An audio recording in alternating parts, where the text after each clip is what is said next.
ওকে। তো তোমাদের আজ আমি মোটামুটি শেখাবো যে অ্যাবস্ট্রাক্ট কি করে লিখতে হয়।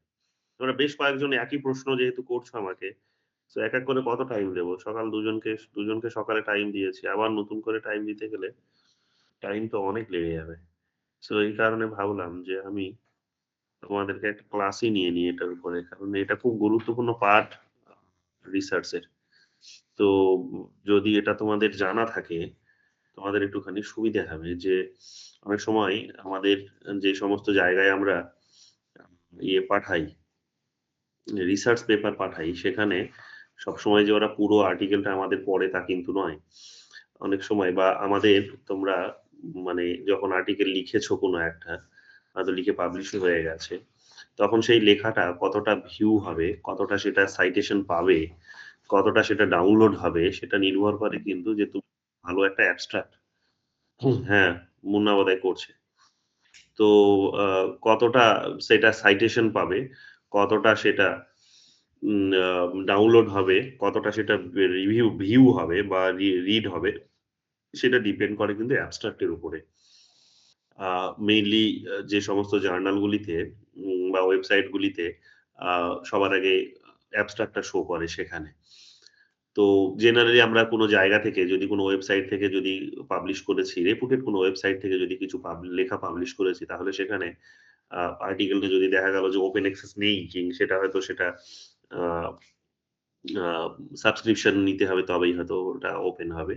তো ওপেন ওপেন অ্যাক্সেস যদি না থাকে তো সবার আগে কিন্তু আমাদেরকে পড়ার সুযোগ দেয় যে অ্যাবস্ট্রাক্ট। অ্যাবস্ট্রাক্ট কেন? তার কারণ হচ্ছে আ আ অ্যাবস্ট্রাক্ট টার মেইনলি আমরা লিখি ২ টো উদ্দেশ্যে। একটা উদ্দেশ্য হচ্ছে যে অ্যাবস্ট্রাক্ট টা পুরো লেখাটার পড়ার আ মানে অ্যাবস্ট্রাক্ট কথার অর্থই হচ্ছে যে বিমূর্ত ধারণা। তো পুরো লেখাটিতে কি আছে তার একটা কাইন্ড অফ বলতে পারো যে একটা বিমূর্ততা বা তার একটা ট্রেইলার বলতে পারো।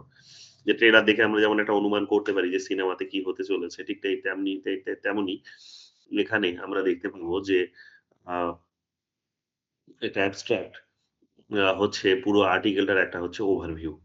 ঠিক আছে? একটা ওভারভিউ যেটা পড়ে বোঝা যায় যে আর্টিকেলটা কি নিয়ে লেখা হয়েছে, তার কনটেক্সট কি, তার অবজেক্টিভস কি, তার কোয়েশ্চেনস কি, তার মেথোডোলজি কি। তো মেইনলি এগুলোই থাকে।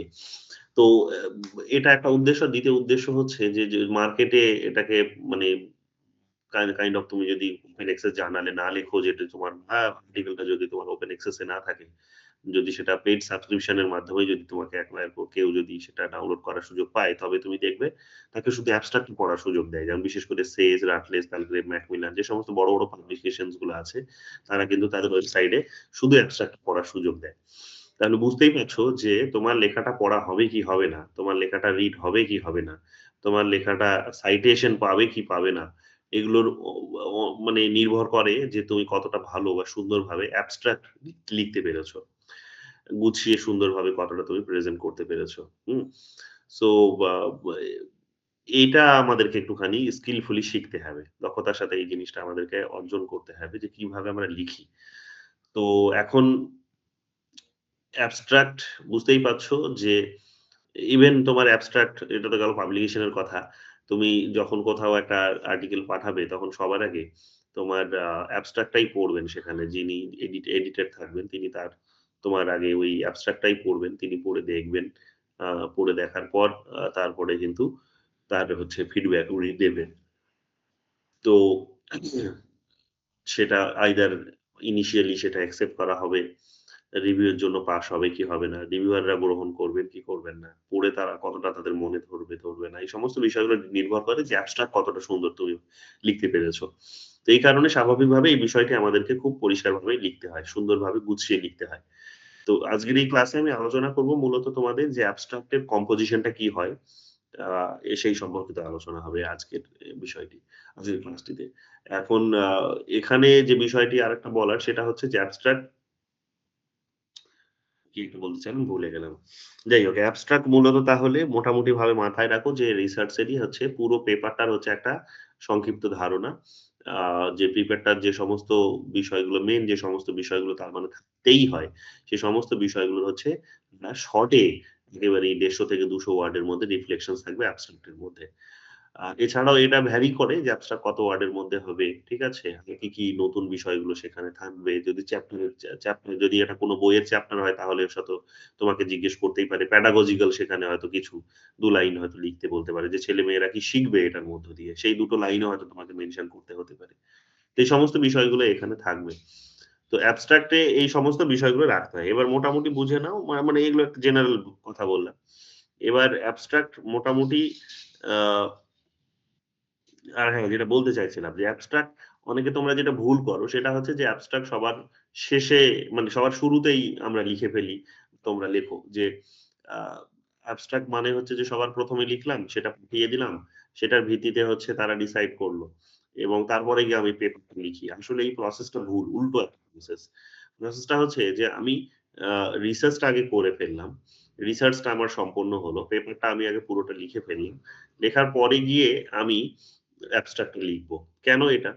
লিখতে গিয়ে আমি যেভাবে লিখেছি যে সমস্ত বিষয়গুলো আমি আ অবজেক্টিভস হিসেবে রেখেছি, কোয়েশ্চেনস হিসেবে রেখেছি, আর্গুমেন্ট হিসেবে রেখেছি, মেথড রেখেছি, তারপরে হচ্ছে তার কনক্লুশন রেখেছি, ইন্ট্রোডাকশন রেখেছি। এই সমস্ত বিষয়গুলো আ আমরা অনেক সময় রিসার্চ করতে গিয়ে যেটা হয় যে আমি হয়তো এখন যেটা ভাবছি, হয়তো আমি ৩ দিন পর গিয়ে যখন আমার লেখাটা শেষ হবে তখন দেখা যাবে যে আমি সেটা হয়তো সেখান থেকে অনেকটাই হয়তো ডাইভার্ট করে গেছি। যে আমি সেই জায়গাতে দাঁড়িয়ে নেই। আমি শুরু করি অনেক সময় আমরা একটা ভাবনা থেকে। কিন্তু যখন শেষ করি তখন আরেকটা ভাবনা বেরিয়ে আসে বা আরেকটা সেখানে রেজাল্ট বেরিয়ে আসে, আরেকটা আর্গুমেন্ট চলে আসে বা বিভিন্ন ধরনের তখন বিভিন্ন বিষয় চলে আসে। এটা এটা সোশ্যাল সায়েন্স এ খুব কম হয়। বাট পিওর সায়েন্স এ এই জিনিসটা বেশি হয়। বাট মোটামুটিভাবে বুঝতে পারবে যে সমস্ত রিসার্চ এর ক্ষেত্রে এই জিনিসটা হয়। যেহেতু সোশ্যাল সায়েন্স এ আমরা নিজের মতো করে ম্যানিপুলেট করার একটা সুযোগ থাকে। তো সেই কারণে আমরা যেটা শুরুর দিকে ভাবি শেষের দিকে গিয়েও সেইটাকেই আবার এস্টাবলিশ করার চেষ্টা করি। At the end of the writing. But যদি কোন ভালো রিসার্চ তুমি করতে চাও তাহলে তুমি দেখবে যে সেটাকে তার নিজস্ব আর্গুমেন্ট এর উপরেই মানে তার যে ডেটা ফাইন্ডিং সেই ফাইন্ডিংস গুলোর উপরেই ছেড়ে দেওয়া উচিত এবং তার উপর নির্ভর করেই কিন্তু আ আর্গুমেন্ট বা কনক্লুশন এগুলো কিন্তু বের করানো উচিত এবং সেগুলোকেই প্রতিষ্ঠিত করা উচিত। তো এই কারণে সবার ১ম এ যেটা করতে হয় সেটা হচ্ছে যে আমি আজ যেটা ভাবছি সেই ভাবনাটাকে আমি লিখতে শুরু করলাম। লিখতে শুরু করতে গিয়ে দেখা গেল যে আমার মাথায় আরো অনেক বিষয় কিছু এসেছে। এবং সেটা যদি তোমার আ কোন যদি মানে ডেটা ফাইন্ডিংস এর যদি কোন বিষয় থাকে, বিশেষ করে তোমার মানে অবশ্যই থাকবে ডেটা ফাইন্ডিংস এর তো রিসার্চ হয় না। মানে যেটা বোঝাতে চাইছি সেটা হচ্ছে সরাসরি ফিল্ডে গিয়ে তুমি ডেটা কালেক্ট করেছো। ঠিক আছে? প্রাইমারি ডেটা প্রচুর সংখ্যায় তোমার রিসার্চ এর মধ্যে হয়তো রয়েছে। যদি প্রাইমারি ডেটা তোমার রিসার্চ এর মধ্যে প্রচুর সংখ্যায় থাকে যে তুমি ফিল্ডে গেছো, ফিল্ডে গিয়ে হয়তো ইন্টারভিউ নিয়েছো কিংবা হয়তো গ্রুপ স্টাডি করেছো কিংবা তুমি হয়তো সেখানে অবজারভেশন মেথড কে ব্যবহার করেছো। বিভিন্ন ধরনের সেখানে মেথডস আছে। তো করে তুমি কি করেছো? ডেটা কালেক্ট করেছো। কোন লিটারেচার কে সামনে রেখে করোনি। কোন লিটারেচার পড়ে তুমি করোনি। তুমি সরাসরি এরকম ডেটা কালেক্ট করে তারপরে তুমি হয়তো রিসার্চটা লেখাটা পেপারটা লেখার কাজটা সম্পূর্ণ করেছো। তো এই ধরনের যদি তোমার কাজ হয়, তাহলে দেখা যাবে জেনারেলি যেটা হয়ে থাকে সেটা হচ্ছে যে শুরুতে তেমন তুমি ভাবছো, তুমি লোকের সঙ্গে যখন কথা বলবে, তার যখন ইন্টারভিউ নেবে, আ বা তুমি যখন অবজারভেশনটা তুমি যখন মানে মেথড এর মধ্য দিয়ে যখন যাবে, ডেটা কালেকশন যখন ইন জেনারেল যখন তুমি ফিল্ডে গিয়ে করবে, তখন দেখা যাবে যে তুমি যেটা ভাবছিলে সেটা খুবই হয়তো সংকীর্ণ ভাবনা ছিল বা খুবই হয়তো ন্যারো ছিল, খুবই অল্প কিছু ভেবেছিলে। কিন্তু ভাবনাটার মধ্যে আরো অনেক কিছু নতুন এড হবে। অর্থাৎ তোমার যে হাইপোথিসিস যেটাকে আমরা হাইপোথিসিস বলি যে পূর্বানুমান, সেই পূর্বানুমানের মধ্যে হয়তো একটা লিমিটেশনস ছিল। সেটা হয়তো সেখানে কিছু সংখ্যার অভাবে লিমিটেড ছিল, কিছু ভাবনার অভাবে লিমিটেড ছিল। আ এবং এতে একটা সংকীর্ণতায় হয়তো স আ দ দ সংকীর্ণতার দোষে দুষ্ট ছিল। এটাকেই যদি তুমি এখন বড় মানে যখন ফিল্ডে যাচ্ছ তখন যখন তোমার দেখতে পাচ্ছ যে আরো অনেক কিছু সেখানে এড হচ্ছে, তখন তোমার হাইপোথিসিস যেভাবে তুমি তার রেজাল্ট বের করেছিলে, কনক্লুশন বের করেছিলে, বাস্তবে যখন তুমি রিসার্চটা করছো তখন সেই একই কনক্লুশন নাও বেরোতে পারে। একই আর্গুমেন্ট নাও বেরোতে পারে। এই কারণে দেখা যাবে যে তোমার রিসার্চটা পুরোটাই হয়তো বদলে যাচ্ছে। পুরোটাই বদলে যাচ্ছে। এটাই হয়। অনেক রিসার্চ এর ক্ষেত্রে এই জিনিসটা হয়ে থাকে। যে রিসার্চ শুরু হলো একটা ভাবনা দিয়ে এবং শেষের দিকে এসে রিসার্চ পুরো বদলে যাচ্ছে। বিশেষ করে দেখবে আ যারা খুব ভালো রিসার্চ করে তাদের ক্ষেত্রে এই জিনিসটা খুবই হয় এবং তারা এটাকে ভ্যালুও দেয়। এবং আগে থেকে যদি তারা কোনো পার্টিকুলার কোনো জার্নালকে বা বইকে যদি তারা কমিট করেনি যে তারা তাদেরকে অমুক রকম ভাবেই সেটাকে প্রেজেন্ট করবে। তাহলে কি করে তারা? নিজেদের মতো করে তারা কিন্তু সেটাকে নিজেদের ঢঙ্গে বা যেমন ডেটা এসেছে, যেমন তার এনালিসিস হয়েছে, যেমন তার আর্গুমেন্ট বেরিয়েছে, তার কনক্লুশন বেরিয়েছে সেইরকম ভাবেই সেটাকে কিন্তু এস্টাবলিশ করে। ম্যানিপুলেশন এর জায়গাটা কিন্তু সেখানে খুব একটা থাকে না। তো ভালো রিসার্চ গুলো সবসময় এই ধরনেরই হয়। তো তোমাদেরকেও যদি খুব ভালো রিসার্চ করতে হয়, তাহলে যেটা করতে হবে, সবসময় মাথায় রাখবে যে রিসার্চ এর অ্যাবস্ট্রাক্ট সবসময় শেষের দিকে গিয়ে লিখবে। নইলে তোমার চান্সটা এটা থেকে যাবে যে তুমি অ্যাবস্ট্রাক্ট লিখে পাঠালে, তারপরে তুমি লেখাটাকে দাঁড় করালে, তারপরে আবার তুমি দেখবে যে তোমাকে হয়তো অ্যাবস্ট্রাক্টটা চেঞ্জ করতে হচ্ছে। এবং যখন তুমি চেঞ্জ করছো তখন হয়তো জি তুমি হয়তো যে পাবলিশারকে বা যে হয়তো অথরকে বলেছিলে যে আমি অমুক বিষয়গুলো রাখবো, সেগুলো আর থাকছে না। ফলে তুমি তোমার যে তোমার যে পান্ডিত্য, সেই পান্ডিত্য কিন্তু কোয়েশ্চেনস এর মধ্যে চলে আসবে। এবং তুমি যে তোমার যে অ্যাকাউন্টেবিলিটি, দায়বদ্ধতা যে তুমি অমুক ভাবেই প্রেজেন্টেশন দেবে বা লেখাটা লিখবে। এবার তমুক ভাবেই যদি তুমি লিখতে পারছ না, তো ফলে তোমার একটা কিন্তু অ্যাকাউন্টেবিলিটি র কোয়েশ্চেন সেখানে কিন্তু দাঁড়িয়ে যাবে। তোমাকে আর ভরসা করতে চাইবে না। তো সেই কারণে সবসময় চেষ্টা করতে হয় যে কাউকে প্রমিস করার আগে, কাউকে অ্যাবস্ট্রাক্ট লিখে পাঠিয়ে প্রমিস করার আগে যে আমি একটা এই ঢঙেই একটা এই সমস্ত বিষয়গুলো রেখেই বা এই ধরনেরই আর্গুমেন্ট, এই ধরনেরই মেথোডোলজি, এই ধরনেরই কনক্লুশন রেখেই আমি একটা লেখা পাঠাবো। এই প্রমিসটা করার আগে বেটার কি যে তুমি লেখাটাকে শেষ করে নাও। হুম? তবেই গিয়ে তুমি এটা করো। তো এই জিনিসগুলো প্রত্যেকের সাথেই আমাদের হয়ে থাকে। ঠিক আছে? কম বেশি প্রত্যেকের সাথেই এগুলো হয়ে থাকে। হয়তো কোনো ১ টা ২ টো আর্টিকেলের সাথে হলো না কিন্তু বাকি আর্টিকেল গুলোর সাথে আমাদের হয়তো হয়ে থাকে। তো কাজেই তোমাদের এই জিনিসগুলো একটুখানি দক্ষতার সাথে শিখতে হবে। এবং এগুলোকে ছোট জিনিস এগুলো। বাট গুরুত্বপূর্ণ এগুলো রিসার্চ এর মধ্যে। এগুলোকে যদি ধ্যান দাও তাহলে তোমার দেখবে রিসার্চ এর যে বলা যেতে পারে স্পিরিট বা রিসার্চ এ যে তোমাদের যে দক্ষতা সেটা কিন্তু অনেক বড় রকম হবে। এবং ভরসাযোগ্য হবে তোমাদের ফেজটা মানুষের কাছে। তো এই কারণে এটা করবে। রিসেন্টলি আমার একটা আর্টিকেল এর সাথে এই জিনিসটা হয়েছে যে আমি যে আলিগড়ের কথা বলছি যেখানে সামনের মাসে আমাদের কনফারেন্স আছে ফেব্রুয়ারিতে। সেখানে আমি যাচ্ছি। তো সেখানে ১ম এ যে অ্যাবস্ট্রাক্ট টা লিখে পাঠিয়েছিলাম। তো সেই অ্যাবস্ট্রাক্ট টা লিখে পাঠানোর সঙ্গে আমি আমার মতো করেই লিখেছি। যদিও ওখানে আ অর্গানাইজার যারা ছিলেন তারা ওটাকে মানে মেইন বিষয়টাকে একই রকম রেখে একটু সামান্য তারা বদলে দিয়েছে। তো আমিও সেটাকে কমপ্লাই করবোই ভেবেছিলাম। কমপ্লাই করে মনে আমি আরেকটা অ্যাবস্ট্রাক্ট ভেবে রেখেছিলাম। যে এই জিনিসগুলো সেখানে থাকবে। কারণ আমি জানি যে আমার হাইপোথিসিস কি, ডেটা কি, সেটার হাইপোথিসিস কি বেরোচ্ছে, কনক্লুশন কি বেরোবে, আর্গুমেন্ট কি হবে, কোন মেথড ব্যবহার করব। এগুলো আমার পূর্বানুমান ছিল। তো এগুলোর ভিত্তিতেই যখন আমি দাঁড় করানোর চেষ্টা করব ভেবেছিলাম, অন্তত দেখা যাচ্ছে যে রিসার্চ পেপারটা আমার যখন এখন শেষ হয়েছে, তখন দেখা যাচ্ছে যে অন্য কিছু বেরিয়েছে। লেখাটা দেখা যাচ্ছে অন্য কিছু বেরিয়েছে। তো ফলে লেখাটা আমি লিখে আবার পাঠালামও। পাঠিয়েছি বরং তারা খুশিই হয়েছে। বাট এটা খুব রেয়ার হয় যে তারা খুব খুশি হবে। কারণ তারাও আবার পাবলিশারকে কমিট করে থাকে যে তাদের লেখাগুলো কেমন হবে। তো কাজেই এটা আমার খুব একটা ভালো বিষয় আমার জন্য। যে লেখাটা হয়তো একটু অন্যদিকে চলে গেছে ঠিকই। অন্যদিকে গেলেও কিন্তু ওদের লাইনেই আছে। কিন্তু এক্সট্রিমলি যদি ও বেরিয়ে যেত যে ওরা যে ঢঙে চাইছে বা যে থিম এ চাইছে সেটা থেকে যদি বেরিয়ে যেত, সেই আর্গুমেন্ট গুলো থেকে যদি বেরিয়ে যেত, তাহলে হয়তো আমার লেখাটা একসেপ্ট হতো না। তো এটা লাকি আমি লেখাটা আমার শেষ হওয়ার পরও আমার ওই একই বিষয়ের উপর দাঁড়িয়ে আছে। এখন আমাকে তারা আবার তাই সুযোগ দিয়েছে যে আপনি আপনার অ্যাবস্ট্রাক্ট টিকে একটুখানি রিকনস্ট্রাক্ট করুন। তো আমি পুনরায় ওটাকে এখন গঠন করার কাজটা করছি। করেও ফেলেছি আমি। শেষ হয়ে গেছে আমার। তো আশা করি তারা খুশিও হবেন। তো এই সমস্ত জিনিসগুলো। কিন্তু এগুলো কিন্তু সবার সাথে হয় না এবং এগুলোর থেকেও বড় বিষয় হচ্ছে যে আমি যখন একটা অ্যাবস্ট্রাক্ট ২ বার লিখলাম, তখন কি হয় যে আমি বারবার লেখাটা লিখছি। এটার থেকে ভালো যে আমার যদি পান্ডিত্য থাকে তাহলে লেখাটা ২ বার লেখার দরকার নেই। আমি একবারই লিখে ফেলতে পারব। নাম্বার 1 নাম্বার 2 হচ্ছে যে এতে করে প্রচুর সময় নষ্ট হয়। এই সময়টা নষ্ট হতো না আমার। কারণ রিসার্চ এ মানে আমি হয়তো ফাঁকা বসে আছি, কাজ নেই ঠিক আছে। কিন্তু যখন একই কাজ নিয়ে পড়ে আছি এবং সেটা করতেই যখন অনেকটা সময় লাগছে, তখন 3rd একটা জিনিস তৈরি হয়। যেটা হওয়াটা উচিত নয়। সেটা হচ্ছে কি? সেটা হচ্ছে কনফিডেন্স টা। কনফিডেন্স টা ব্রেক করে যায়। যে আমি একটা লেখা লিখলাম, লিখার পর আমাকে যখন সেটাকে আবার কাটতে হচ্ছে, তখন আমার কিন্তু কনফিডেন্স টা ব্রেক করে যায়। ঠিক আছে? সেটা হয়তো আমার দোষেই হোক কিংবা অন্য কারো দোষে হোক। যখন আমাকে ওটা কাটতে হচ্ছে সময়টা হয়তো লাগছে এটা ঠিকই। কিন্তু সময়টা লাগার সাথে এটাও সেখানে কিন্তু প্রমাণ হচ্ছে যে আমার আমি যে আগে যেটা লিখেছিলাম সেটা ঠিক নয়। পরে আমাকে আবার নতুন করে লিখতে হবে এবং বারবার আমার এরকম টাইম টেকিং হয়ে যাবে একটা লেখা লেখার জন্য এবং আল্টিমেটলি আমার কনফিডেন্স টা ব্রেক করে যাবে। সো এই কারণে এগুলো করতে নেই। সবার আগে লিখাটা লিখে ফেলো তারপর অ্যাবস্ট্রাক্ট টা লিখবে। তাতে একবারই তোমাকে অ্যাবস্ট্রাক্ট টা লিখতে হবে এবং যেটা লিখবে সেটাই ঠিক লিখবে। ভুল কিছু লিখবে না এবং ডাইভার্ট হবে না সেটা। এটা হচ্ছে মেথড। এবার চলে আসি আমরা যে অ্যাবস্ট্রাক্ট এ কি থাকে। যদি এইগুলো আমাদেরকে মেইনটেইন করতে হয় তাহলে আমাদেরকে বুঝতে হবে যে অ্যাবস্ট্রাক্ট এ মেইনলি কি থাকে। অ্যাবস্ট্রাক্ট এ মেইনলি সবার আগে বুঝে নাও যে কতগুলো অ্যাবস্ট্রাক্ট এর যে কম্পোজিশন যেটাকে মেইনলি কি থাকে মানে এখানে কম্পোজিশন এর কথা বলছি। সকালবেলা ওদেরকে আমি বোঝাচ্ছিলাম ২-৪ জনকে। তো তখন বলছিলাম অ্যাবস্ট্রাক্ট এ মেইনলি সবার আগে এখানে তোমার থাকবে। আমি কিছু স্যাম্পল ও তোমাদের দেখাবো যাতে তোমাদের বুঝতে সুবিধা হয়। ঠিক আছে? অ্যাবস্ট্রাক্ট এ মেইনলি এখানে সবার ১ম এ তোমাদের ব্যাকগ্রাউন্ড থাকবে। সবার ১ম এ তোমাদের এখানে ব্যাকগ্রাউন্ড থাকবে। ঠিক আছে? এখানে হাউ টু না এখানে লিখে নিই কম্পোজিশন অফ অ্যাবস্ট্রাক্ট।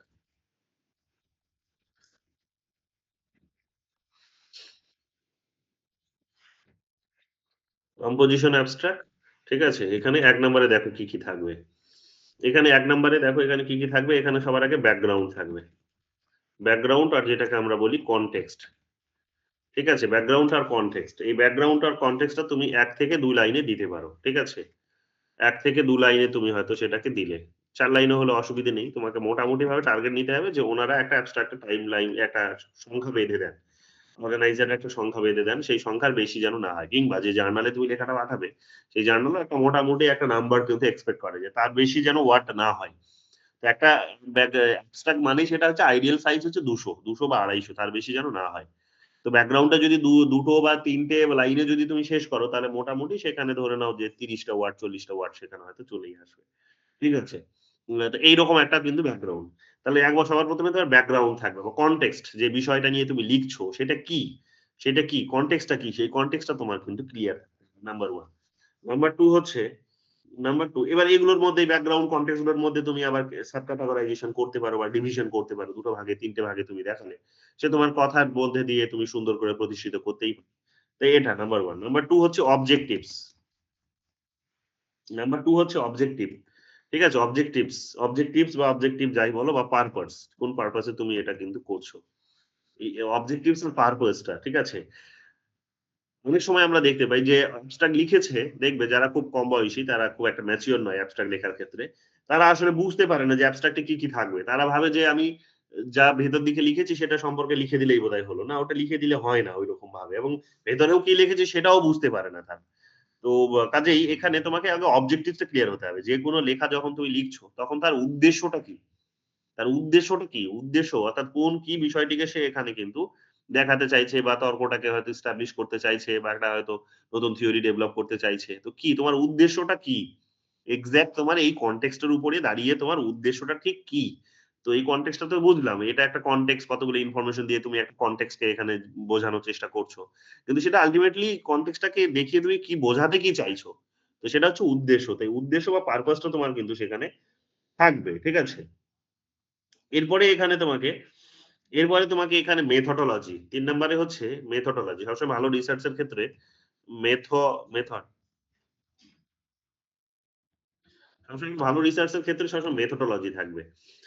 মেথোডোলজিটা ডিসাইড করে যায় যে এটা চায়ের দোকানের কাকুরা লিখেছে নাকি এটা একজন ভালো গবেষক লিখেছে। চায়ের দোকানের আজকের রাজনীতি নিয়ে দেখবে আমাদের থেকে অনেক ভালো জ্ঞান রাখে কিন্তু ওই চায়ের দোকানের একজন রাজনৈতিক গবেষকের থেকে অনেক ভালো জ্ঞান রাখে হয়তো চায়ের দোকানের কাকুরা। কিন্তু চায়ের দোকানের কাকুদের ওই আর্গুমেন্ট গুলো কিন্তু ওই চায়ের দোকানের কাকুদের গল্পটা হয়তো তোমরা দেখবে কেউ মানে সায়েন্টিফিক্যালি প্রুফ নয়। শুনবে না কেউ। তার অন্যতম রিজনস হচ্ছে যে তার একটা নির্দিষ্ট পদ্ধতি অনুসরণ করে তারা কিন্তু গবেষণাটা সম্পূর্ণ করে না। নির্দিষ্ট পদ্ধতি অনুসরণ করে তারা কিন্তু এই আর্গুমেন্ট গুলো করে না। তারা আকাশ পাতাল চর্চা করে এবং সেটার কোনো সিস্টেম নেই। যাকে খুশি তাকে সেখানে অ্যাক্টর বানিয়ে দেয়, যাকে খুশি তাকে সেখানে ব্লেম করে, যাকে খুশি তাকে সেখানে গিয়ে সামনে নিয়ে এসে সেখানে তারা প্রশংসা করার কাজটা করে। যেকোনো ইনফরমেশন যখন যেখান থেকে হলো উদাহরণ হিসেবে তারা কখনো আমেরিকার প্রসঙ্গ টানছে, তো কখনো সেখানে পাড়ার অন্য কোনো মানুষের উদাহরণ টানছে, তো অন্য কোনো পলিটিক্যাল পার্টির উদাহরণ টানছে। বিভিন্ন কাজ হয়। কিন্তু এগুলো কিন্তু প্রপার মেথড।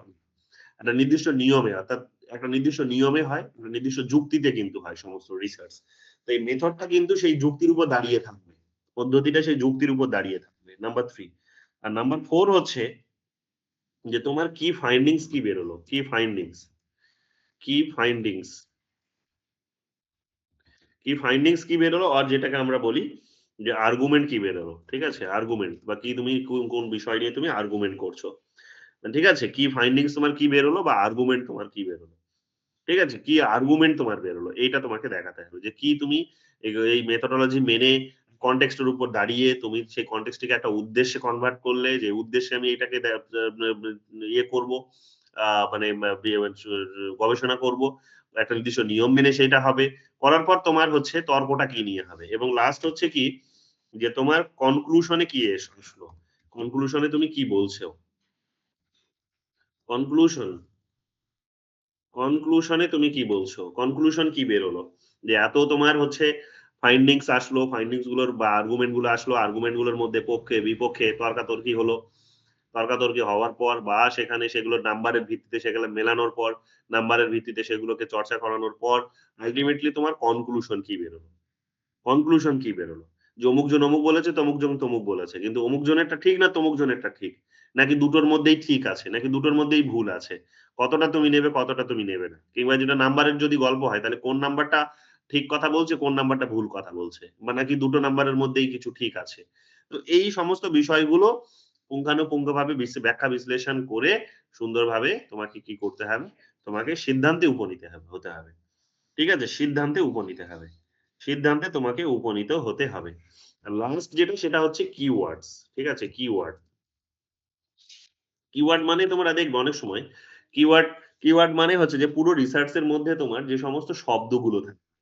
মানে যেগুলো হচ্ছে কিওয়ার্ডের প্রয়োজনীয়তাটা কি আগে বোঝো। কিওয়ার্ডের প্রয়োজনীয়তাটা হচ্ছে যে মোটা কতগুলো শব্দ, যে শব্দগুলোকে সামনে রেখে তুমি পুরো রিসার্চটাকে হয়তো জোর দিয়েছো। পুরো রিসার্চে হয়তো ওই শব্দগুলো বিশেষভাবে জোর পেয়েছে। এখন কোন শব্দগুলো বিশেষভাবে জোর পেয়েছে ওটা বোঝার জন্য জেনারেলি কম্পিউটার কি করে? কম্পিউটার জেনারেলি হচ্ছে যে ওই লেখাটার মধ্যে পুরোটাকে ওরা তারা কিন্তু ধরার চেষ্টা করে। যে একটা ওয়ার্ড কতবার ব্যবহার হয়েছে। কোন ওয়ার্ডের সংখ্যা? ধরে নাও আমি বলছি যে আ আমি ধরে নাও বলছি যে লেবার এক্সপ্লয়টেশন। এই লেবার এক্সপ্লয়টেশন শব্দটা কতবার ব্যবহার হয়েছে? যদি দেখে যে এটা একাধিকবার ব্যবহার হয়েছে, তাহলে আমার কিওয়ার্ড হচ্ছে লেবার এক্সপ্লয়টেশন। যদি দেখা গেল যে আমি বলার চেষ্টা করছি যে একটা ইউনিক ওয়ার্ড আমার মধ্যে বেরিয়েছে। শুধু বেশি সংখ্যায় বেরিয়েছে সেটাও নয়। একটা ইউনিক ওয়ার্ড বেরিয়েছে। যে আমার কনক্লুশন এ আমি বলার চেষ্টা করলাম, সিদ্ধান্তে উপনীত হলাম যে আল্টিমেটলি তাহলে এখানে যেটা হচ্ছে সেটা হচ্ছে যে টেকনোলজিক্যাল এক্সপ্লয়টেশন হচ্ছে। বা টেকনোলজিক্যাল এখানে সার্ভিলেন্স চলছে। আমার রিসার্চ এর মধ্যে ধরো এটা একটা ইউনিক ওয়ার্ড। কনক্লুশন এ আমি এটাই দেখানোর চেষ্টা করলাম যে এত সমস্ত বিষয়ের মধ্যে দিয়ে আল্টিমেটলি এটাই প্রতিষ্ঠিত হলো যে টেকনোলজি আজকে আমাদেরকে সার্ভিলেন্স করছে। আমাদের উপর কিন্তু এক প্রকার মানে কি বলবো যে নজরদারি করছে। তাহলে ওই শব্দটা তোমার হচ্ছে একটা কনক্লুশন, ওটা তোমার নিজের একটা পয়েন্ট, নিজের একটা ক্রিয়েশন, নিজের তোমার কনক্লুশন এর মধ্যে দিয়ে বেরিয়েছে। কনক্লুশন তুমি ওটাই দেখাতে চেয়েছো। তাহলে তোমার ওটা হচ্ছে একটা হট কিওয়ার্ড। কেন? কারণ ওইটা দেখে মানুষ আকৃষ্ট হবে যে এটার মধ্যে নতুনত্ব কি আছে। সো কিওয়ার্ড এর মধ্যে সবসময় ওই বিষয়গুলো থাকবে। কোন বিষয়গুলো? না, যে সমস্ত ওয়ার্ড গুলো খুব মোস্টলি বা পপুলারলি ইউস হয়েছে নাম্বার 1, আর নাম্বার 2 হচ্ছে যেটা তোমার ইউনিক। যেটা তোমার ইউনিক এই দুটো বিষয়। এই দুটো বিষয় মিলিয়ে মিশিয়ে তোমাকে করতে হবে। এবার এটার মধ্যে তুমি এবার তোমার নিজের অনুসারে তোমার কনটেক্সট অনুসারে সেগুলোর আবার চয়েস করতেই পারো, সেটা আলাদা বিষয়। বাট মোটামুটিভাবে ইন জেনারেল এই দুটো বিষয় তোমার কিওয়ার্ড এর মধ্যে থাকতে হবে। এখন কিওয়ার্ড কটা হয় মোটামুটি? একটা আর্টিকেলে ৫ টা থেকে ৬ টা বা ৪ টে থেকে ৬ টা কিওয়ার্ড। ঠিক আছে? ৪ টে থেকে ৬ টা কিওয়ার্ড হয়। ৪ টে থেকে ৬ টা। যেমন ধরে নাও আমি বলছি একটা ওয়ার্ড হলো ধরো গিগ ওয়ার্ক, বা ধরে নাও বলে দিলাম আমি প্ল্যাটফর্ম ওয়ার্ক, বা বলে দিলাম ধরো যে বা টেকনোলজি সার্ভিলেন্স, বা বলে দিলাম পলিটিক্যাল ইকোনমি। তো এই শব্দগুলো হয় বারবার এসেছে নইলে ইউনিকলি এসেছে। যেটা আমি নতুনত্ব হয়তো দেখানোর চেষ্টা করেছি। সো এগুলো নিয়ে কিওয়ার্ড হবে। এমন কোন ওয়ার্ড তুমি এখানে লিখবে না যেটা তোমার অ্যাবস্ট্রাক্ট এর মধ্যে তো নেই, তোমার পুরো লেখাটার মধ্যেও হয়তো নেই। যদি থাকে তাহলে কিন্তু তোমায় ওই কিওয়ার্ডটাকে বাতিল করতে হবে। কিওয়ার্ডটাকে তোমাকে বাতিল করতে হবে। অর্থাৎ কিওয়ার্ড মানেই হচ্ছে যে আইদার তোমার ওই শব্দটা বারবার তোমার লেখার মধ্যে এসেছে নাম্বার 1, আর নইলে তোমার ইউনিকলি ওই শব্দটা তোমার রিসার্চ এর মধ্যে এসেছে। অর্থাৎ ১ বার বা ২ বার হয়তো এসেছে। সেটাই হয়তো প্রতিষ্ঠিত আল্টিমেটলি হয়েছে। তাহলে সেগুলো নিয়ে হচ্ছে কিন্তু কিওয়ার্ড। সেগুলোই কিন্তু কিওয়ার্ডস। তাহলে এই কিওয়ার্ডস গুলো তোমাকে সেখানে কিন্তু মেনশন করতে হবে। তো এই ৬ টা পার্টে ৬ টা বিষয় তোমাকে কিন্তু খেয়াল রাখতে হবে যে যখন আমরা অ্যাবস্ট্রাক্ট লিখছি তখন এই ৬ টা বিষয় সেখানে থাকবে। ঠিক আছে? এগুলো আমিও নিজেও এগুলো রোজ দিন শিখছি। ঠিক আছে? কারণ আমি যে লেখাটা পাঠিয়েছিলাম সেখানেও বেশ কিছু তারা সাজেশন দিয়েছে। আমিও শিখলাম। প্রত্যেকদিন শিখছি, আমিও তোমাদের শেখাচ্ছি জিনিসগুলো। যেটা ভালো যে যেমন ওরা যে মডেলটাকে ফলো করছে সেটা হচ্ছে যেমন যে ভদ্রলোক ফলো করছেন তিনি যেমন আ বেশ ভালো একজন নামকরা একজন প্রফেসর এবং তিনি আ আ প্রচুর ফান্ডিং ও পেয়েছেন এইবার ওনার রিসার্চ এর জন্য। আবার তার সাথে তিনি হচ্ছেন বড় পাবলিকেশনস গুলোকে দিয়ে পাবলিশ করাবেন। যেমন অক্সফোর্ড, প্যালগ্রে, বার্টলেস, ম্যাকমিলান এই সমস্ত যে পাবলিশার দিয়ে। তো তাদের মডেল গুলো যেরকম হয় সেইরকম এবং তিনি একাধিক বইও নিজেও যেহেতু লিখেছেন সো কাজেই জিনিসগুলো তিনি খুব দক্ষ এবং আমাদেরকে ওই জিনিসগুলো খুব ভালো করেই শেখাচ্ছেন। যাই হোক। এখন বিষয়টা হচ্ছে যে এই সমস্ত বিষয়গুলো তোমাদের এবার রাখতে হবে। ঠিক আছে? এবার এখানে আমি একটা তোমাদের স্যাম্পল তোমাদের দেখানোর চেষ্টা করি। যে একটা অ্যাবস্ট্রাক্ট লিখেছেন কেউ একজন ভদ্রলোক বা গবেষক। তো সেটার মধ্যে তিনি কি বিষয়গুলোকে রেখেছেন। এই যে আমরা ৬ টা বিষয়কে এখানে তুলে ধরলাম। এই ৬ টা বিষয়ের কি সবগুলোই আছে নাকি নেই? এবং আরো ২-১ টা দেখব। শুধু একটা নয় ২-৩ টে আমরা অ্যাবস্ট্রাক্ট দেখার চেষ্টা করব এবং বোঝার চেষ্টা করব যে একটা অ্যাবস্ট্রাক্ট এর মধ্যে কি থাকে। ঠিক আছে? যে কিভাবে এই বিষয়গুলোকে তারা গুরুত্ব দিয়েছে। কোন বিষয়গুলোকে তারা কিন্তু গুরুত্ব দিয়েছে।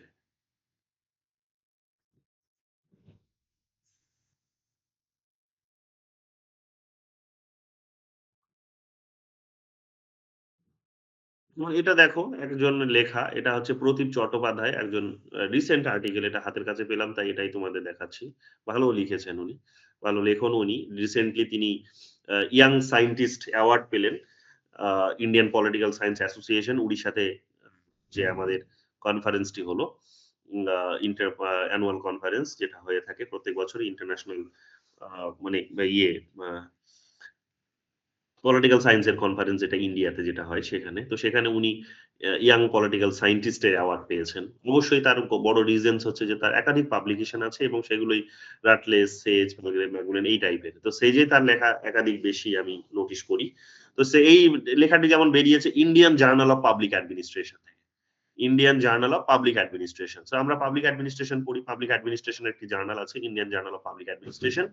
তো সেই জার্নালে উনার লেখা বেরিয়েছে। কি নিয়ে লিখেছেন দেখো caring administration with gender centricity interrogating Kanyashree programmes in West Bengal. Mainly এখানে তিনি আমি পুরোটা পড়িনি তিনি কি নিয়ে আলোচনা করেছেন।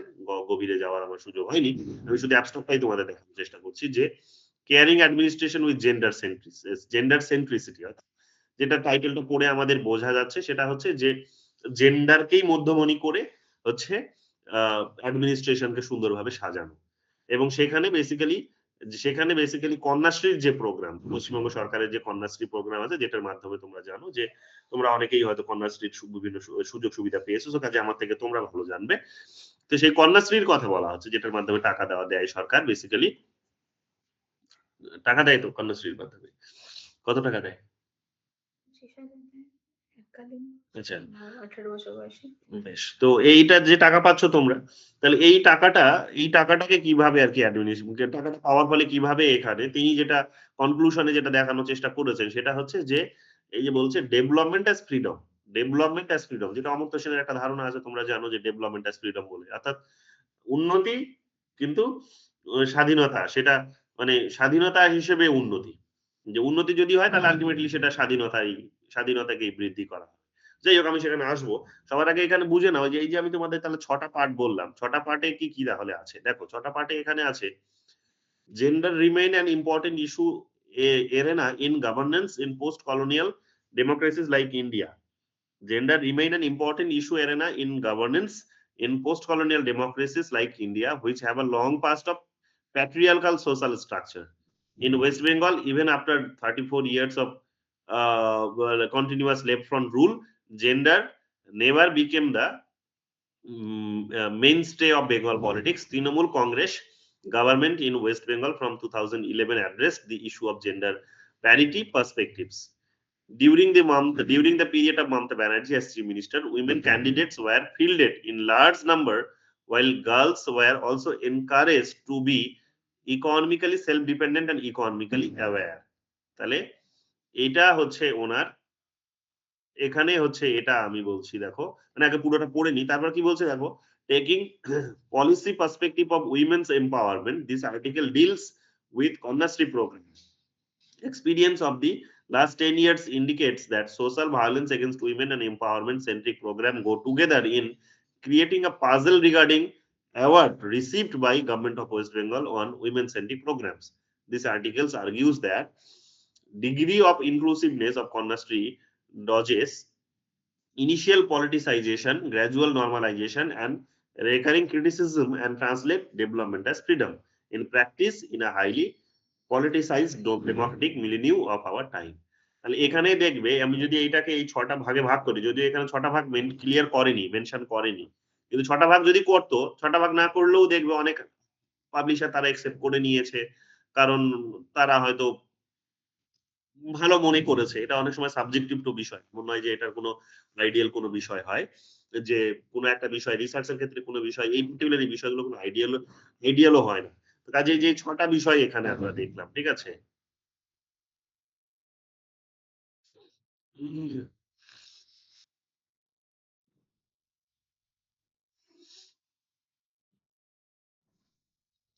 তো এই যে আমরা এখানে যে ৬ টা বিষয় দেখলাম, নট নেসেসারি যে ৬ টা বিষয় থাকবে। কিন্তু যদি থাকে তাহলে সেটা একটা আইডিয়াল হিসেবে কনসিডার হতেই পারে। এবার আইডিয়াল না হলেও যে পাবলিশ হবে না তা কিন্তু নয়। কারণ এটা সাবজেক্টিভ। এই যিনি এডিটর আছেন, যিনি জার্নালটার হচ্ছে এডিট করছেন, যিনি লেখাটাকে তোমার এডিট করবেন, যিনি অ্যাকসেপ্ট করবেন বা রিজেক্ট করবেন, তিনি বেসিক্যালি ডিসাইড করবেন যে তারও এটা নিজস্ব মতামতটাও গুরুত্বপূর্ণ। সো তিনি মনে করেছেন যে এটা ৬ টা বিষয় হয়তো ছুঁয়ে যায়নি কিন্তু ঠিক আছে। যেমন মেথোডোলজির বিষয়টা এখানে মেনশন নেই। তাহলে আমরা কি পেলাম ওখানে? আমরা ওখানে ব্যাকগ্রাউন্ড পেয়েছি, অবজেক্টিভস পেয়েছি, মেথোডোলজিটা পেলাম না। কি ফাইন্ডিংস পেয়েছি, কনক্লুশন পেয়েছি, কিওয়ার্ডস পেয়েছি। মেথোডোলজির পার্টটা আমরা পাইনি। এখন ৫ টা পার্ট পেয়েছি আমরা। তো এখানে আবার দেখে নাও যে কি আছে। এখানে দেখো ১ম এ এখানে বুঝে নাও যে এই জায়গাটা পর্যন্ত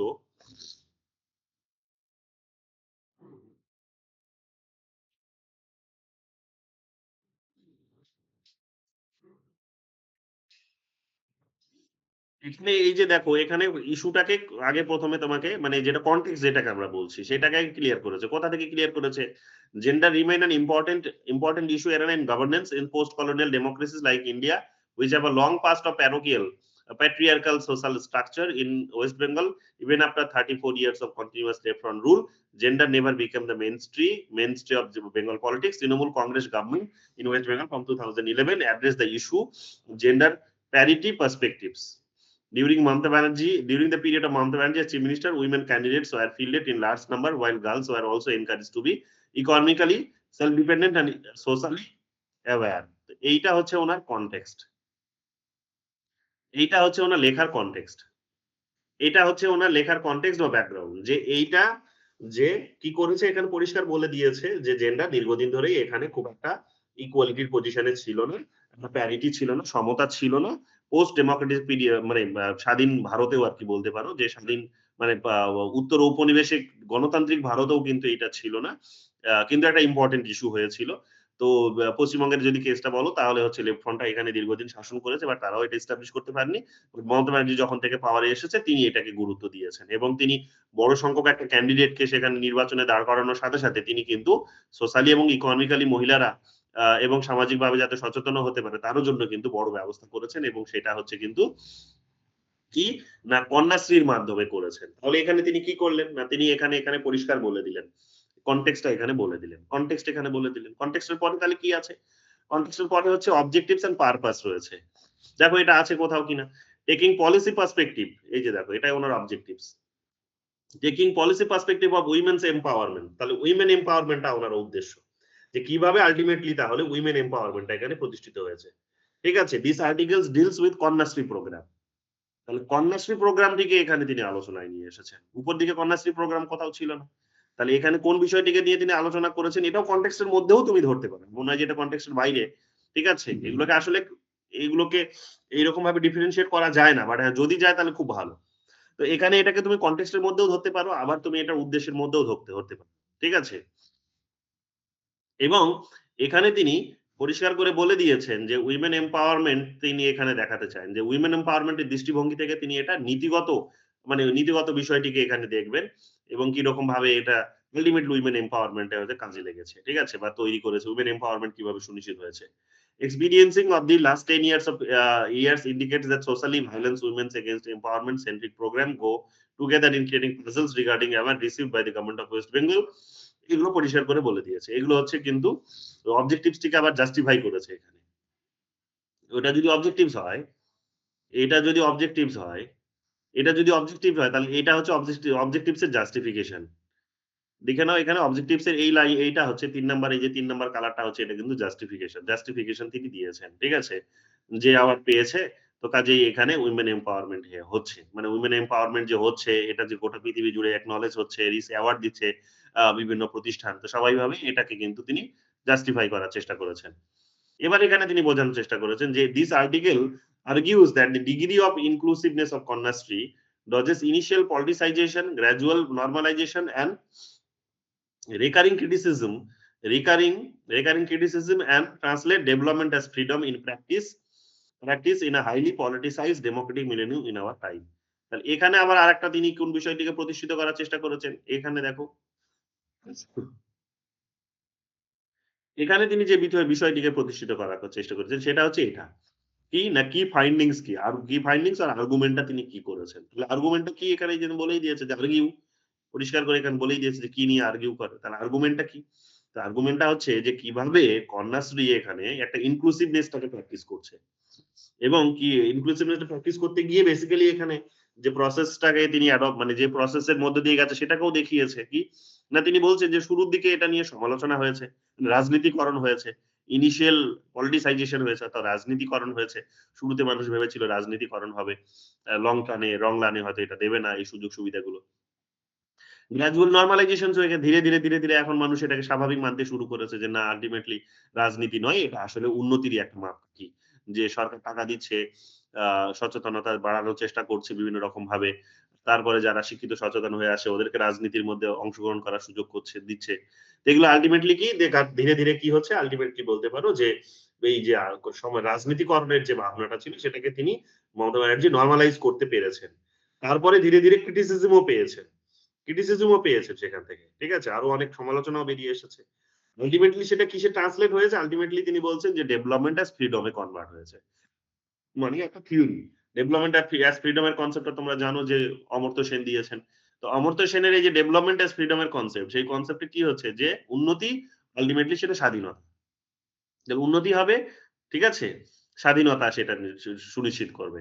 তো এইরকম ভাবে টাকা পয়সা দিয়ে তাদেরকে শিক্ষার অঙ্গনে নিয়ে এসে তাদেরকে বিভিন্ন রকম ভাবে এইরকম ভাবে ইন জেনারেল এম্পাওয়ার করার মধ্য দিয়ে আল্টিমেটলি কি হবে? উন্নতি হবে এবং উন্নতি আল্টিমেটলি জনগণের স্বাধীনতা নিয়ে আসবে। এটাকেই তিনি এখানে প্রতিষ্ঠিত করার চেষ্টা করেছেন।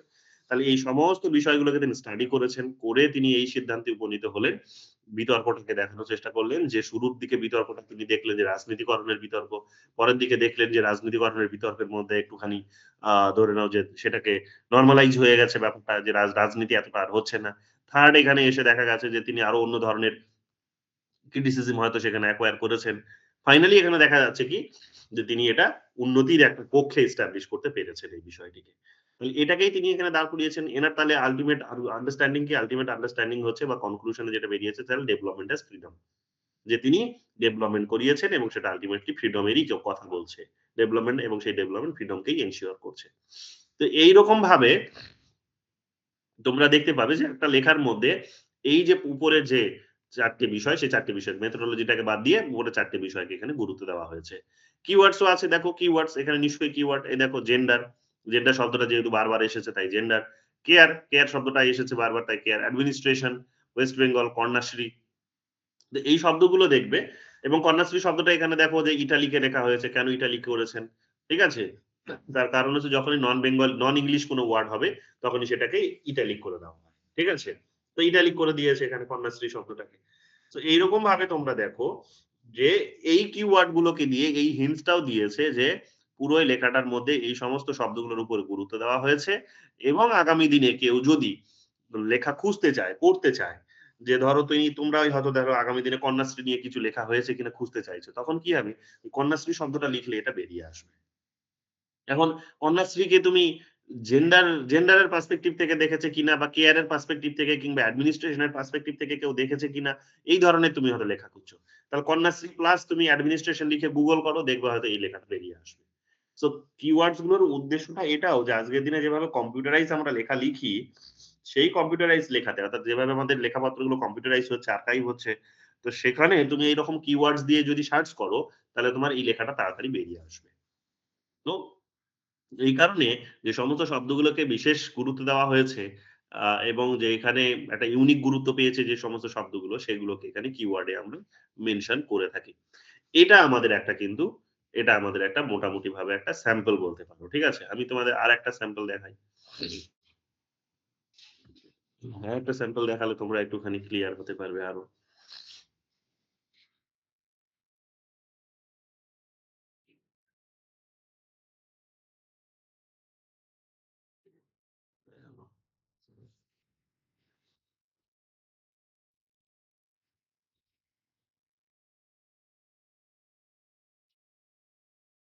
এই একটা লেখা দেখো।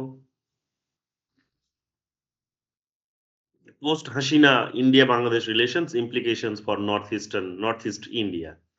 এটা জয়তী ভট্টাচার্য বলে একজন প্রফেসর আছেন সম্ভবত আসাম ইউনিভার্সিটির। তিনি লিখেছেন। তো তিনি কি নিয়ে লিখেছেন তাহলে সবার আগে বোঝার চেষ্টা করো। তিনি এখানে যেটা নিয়ে লিখেছেন সেটা হচ্ছে যে হাসিনা পরবর্তী ভারত আর বাংলাদেশ সম্পর্ক কেমন? এবং তার তাৎপর্য নর্থ ইস্ট এর জন্য কি তাৎপর্য নিয়ে আসে বা তাৎপর্য বহন করে? আমাদের যে দক্ষিণ-পূর্ব ভা ভা উত আ আ উত্তর-পূর্ব যে উত্তর-পূর্ব যে ভারত অর্থাৎ যে সেভেন সিস্টার যাদেরকে বলি, তো সেইটার জন্য কি তাৎপর্য বহন করে? হাসিনা পরবর্তী ভারত-বাংলাদেশ। এটা নিয়ে লিখেছেন বুঝতেই পারছো। তাহলে এটা Jadavpur journal of international relations A published হয়েছে। ২০২৫ এই পাবলিশড হয়েছে। ঠিক আছে? এখানে কি বলেছে দেখো। Both India and Bangladesh enjoyed unhindered bilateral relations in the last decade. The two nations appear to have recognized the imperatives of geography and their interdependence. As a result, the bilateral ties improved and both nations seem to have moved beyond their mutual mistrust and lethargy. In the past decades, Bangladesh played an important role in the development of northeastern region. However, the improvement in bilateral ties between the two nations remained primarily dependent on the regime of Sheikh Hasina. India's proximity to her was regarded as the key driver of change in the bilateral relationship. Thus, a sudden disruption in the Awami League regime in Bangladesh has impacted the bilateral relations, particularly the prospect of development in the northeastern region, which is yet to unlock optimally. In this backdrop, this present study seeks to understand the importance of Bangladesh in terms of northeastern region and potential challenges for recent regime change in Bangladesh. তাহলে এখানে তার উদ্দেশ্যটা কোনটা? এটা। এখানে তার উদ্দেশ্য কোনটা? ওটা। এখানে তার কনটেক্সট কোনটা? এটা। কনটেক্সট এবং ব্যাকগ্রাউন্ড কোনটাই? পুরোটাই। তো দুটো ভাগে ইনি লেখাটাকে লিখেছেন। সবগুলো দেননি, মেনশন করেননি। দুটো ভাগে করেছেন। তো করতে পারো। যদি অ্যাকসেপ্ট হয়, যদি অথার যদি এডিটর যদি মনে করেন যে হ্যাঁ, ঠিক আছে অসুবিধে নেই। তাহলে অসুবিধে নেই। যদি ক্লিয়ার হয়, অর্থাৎ যে বার্তাটা তুমি দিতে চাইছো সেটা যদি ওই দুটোর মধ্যে দিয়েই যদি ক্লিয়ার তুমি করতে পারো, তাহলেও কোনো অসুবিধে নেই।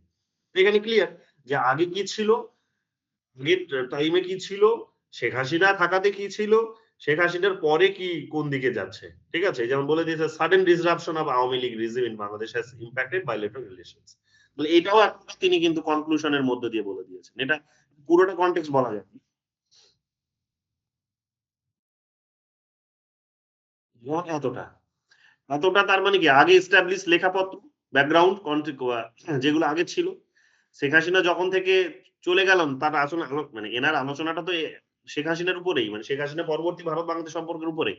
তাহলে এই জায়গাটাতে কেমন ছিল সম্পর্কটা? মানে কেমন দাঁড়িয়ে আছে এই মুহূর্তে? যে শেখ হাসিনা পরবর্তী ইন্ডিয়া-বাংলাদেশ রিলেশনস কেমন এবং নর্থ ইস্টার্ন রিজিয়ন এর জন্য কেমন? সেটাও তো বলে দিয়েছে এই যে এখানে। অর্থাৎ কোন বিষয়টা নিয়ে তিনি আর্গু করেছেন সেটাও বলে দিয়েছে। এই যে আর্গুমেন্টটা এখানে আছে। আর্গুমেন্টে কি বলেছেন? আর্গুমেন্টে তিনি এখানে দেখানোর চেষ্টা করেছেন the sudden disruption in the Awami League regime in Bangladesh has impacted the bilateral relations, particularly the prospect of development in northeastern region. যে ডেভেলপমেন্টটা এখানে কিন্তু এক প্রকার কি হয়েছে? ঠিক আছে? ডেভেলপমেন্ট এক প্রকার এখানে কিন্তু বলেই দিয়েছে যে ইমপ্যাক্ট প্রভাবিত হয়েছে। তাহলে ইমপ্যাক্ট প্রভাবিত হয়েছে তার মানে এটা উনার তর্ক। তর্ক করে তিনি দেখানোর চেষ্টা করেছেন বিভিন্ন লেখাপত্র বা রিসেন্ট যে সমস্ত ডেভেলপমেন্টস গুলো হয়েছে, সেই ডেভেলপমেন্টস গুলোকে তিনি সামনে নিয়ে এসে তিনি সেগুলোকে পুঙ্খানুপুঙ্খভাবে বিশ্লেষণ করে তিনি এটা দেখানোর চেষ্টা করেছেন যে ডেভেলপমেন্টটা কি হয়েছে? প্রভাবিত হয়েছে। তাহলে এটা তার তর্ক। এই জায়গাটা তার তর্ক, আর্গুমেন্ট এই জায়গাটা। কনক্লুশন এখানে কি বেরোলো? ঠিক আছে? এখানে দেখো কি বলছে, "In this backdrop, the present study seeks to understand the importance of Bangladesh in terms of" এটা অবজেক্টিভস টা দিয়েছে। ঠিক আছে? এটা আইডিয়ালি ওরা লিখতে পারেনি। আইডিয়ালি এতটা লিখতে পারেনি। একটুখানি নিজের মতো করে লিখেছে। বাট হ্যাঁ, তো তর্কটা এখানে দিয়েছে। তারপর উদ্দেশ্যটা তর্কর মধ্যে দিয়ে উদ্দেশ্যটা কি প্রতিষ্ঠিত করতে চেয়ে সেটা লিখেছে। বাট লেখা সবসময় যদি তোমার এই প্যাটার্নে হয়, তাহলে খুব ভালো। তো খুব কমই মানুষ আছে তোমরা দেখতে পাবে যারা এই ধরনের আইডিয়াল বিষয়গুলোকে ফলো করে একটা মেথোডোলজি সম্পন্ন করে বা একটা অ্যাবস্ট্রাক্ট লেখে। আমার যদি অ্যাবস্ট্রাক্ট গুলো তোমরা দেখো তাহলে দেখবে আমার অ্যাবস্ট্রাক্ট গুলোতে মেইনলি এই ৫ টা ৬ টা জিনিস তোমরা পাবেই। ৬ টা জিনিস তোমরা পাবেই। থাকবেই। এই জিনিসগুলো আমি মেইনটেইন করি। ঠিক আছে? ২ টো একটা আর্টিকেলে নাও পেতে পারো বাট আমি এই জিনিসগুলোকে মেইনটেইন করি। কাজে ক্লিয়ার একটা যাতে একটা বার্তা যায় যে কি আমি বোঝাতে চাইছি। কি বোঝাতে চাইছি। সেগ্রিগেট করে আমি ওইজন্য কেটে কুটে সবসময় ভাগ করে এই জিনিসগুলোকে আমি করার চেষ্টা করি বুঝে শুনে। তো এটা একটা হতে পারে। এবার আরেকটা তোমাদেরকে দেখাচ্ছি এখানে দেখো।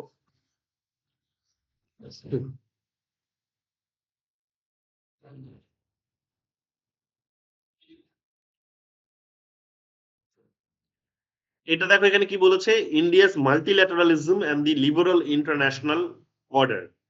This discerning trends." অর্থাৎ ইন্ডিয়ান মাল্টিল্যাটারালিজম এবং লিবারাল ইন্টারন্যাশনাল অর্ডার, অর্থাৎ ইন্ডিয়া দেখবে অনেকগুলো গ্রুপের সাথে হয়তো মিলেমিশে উপরে ওঠার চেষ্টা করছে। হুম? যেমন G20 আছে, যেমন সার্ক আছে, যেমন বিমস্টেক আছে, যেমন আসিয়ান আছে, যেমন হচ্ছে তোমাদের ইউরোপিয়ান ইউনিয়ন আছে, যেমন আমেরিকা একটা আলাদা ব্লক আছে, যেমন তোমরা দেখবে যে SCO আছে, যেমন ব্রিক্স আছে। সো ইন্ডিয়া কোন একটা গ্রুপের সাথে চলছে না। সবগুলো গ্রুপগুলোর সাথে চলছে। এটাই বলছে মাল্টি। তোমার যে ল্যাটেরাল অর্থাৎ তোমার যে অ্যাপ্রোচটা সেটা হচ্ছে অনেকগুলোর সাথে। তো অনেকগুলোর সাথে কিভাবে ইন্ডিয়া উঠছে এবং তার মধ্যেই লিবারাল ইন্টারন্যাশনাল অর্ডারটাকে কিভাবে ব্যালেন্স করছে। এবং তার সাথে হচ্ছে নতুন এবং এইটার মধ্যে দিয়ে নতুনত্ব কি বেরিয়ে আসছে, ট্রেন্ড কি বেরিয়ে আসছে। ঠিক আছে? নতুন কি ধারণা বেরিয়ে আসছে বা ধারাবাহিকতা বেরিয়ে আসছে। এখানে অ্যাবস্ট্রাক্টটা লিখেছেন দেখো, এটা কার লেখা? শিবাশী চ্যাটার্জি স্যারের লেখা, আমার যিনি গাইড এবং আমাদের ম্যাডাম, ঠিক আছে? শ্রেয়া মৈত্র, ইনি স্যারেরই স্টুডেন্ট। তো স্যারকে ম্যাডামকে জিজ্ঞেস করছিলাম একদিন যে, "এত ভালো কি করে আপনি লেখেন বা স্যারের সাথে কি করে লিখছেন?" তো উনি বললেন যে, "স্যার আমাকে যা যখন যা করতে দিত, আমি স্টুডেন্ট লাইফে আমি সব করতাম এবং স্যার তাতে আমাকে ওই জিনিসটা আরো ভুল হলে ওটা মডিফাই করতেন এবং সেইটা আমি দেখার সুযোগ পেতাম, জানার সুযোগ পেতাম। সো ফলে আমি স্যারের প্যাটার্ন এ লেখার একটা স্টাইলটা বুঝে গেছি এবং স্যার এই কারণে মনে করেন যে শ্রেয়া যেটা লিখছে সেটা স্যারের সাথে যায়। এই কারণে স্যার আর শ্রেয়ার সাথে একটা ভালো বন্ডিং আছে। দুজনে মিলে একই সঙ্গে লেখেন।" তো যাই হোক, শিবাশী চ্যাটার্জি, শ্রেয়া মৈত্র ম্যাডামকে এখন এই কারণে ভরসা করেন। একসাথে ওনাদের প্রচুর লেখা বেরিয়েছে, বেরোচ্ছে। এটাও যাদবপুর জার্নালে প্রকাশিত হয়েছে ২০২৫ সালে। ২০২৪ সালে বেরিয়েছে এটা। ইস্যুতে ২০২৪ এ ২৫ এ বেরিয়েছে। এবার দেখো অ্যাবস্ট্রাক্ট এ এখানে কি আছে দেখো। The article undertake a critical analysis of India's approach to multilateralism as a foreign policy mechanism and India's projection of its self-image in the world order. যে আর্টিকেলটি কি করছে, কি নিয়ে এনালিসিস করে ডিরেক্টলি বলে দিয়েছে।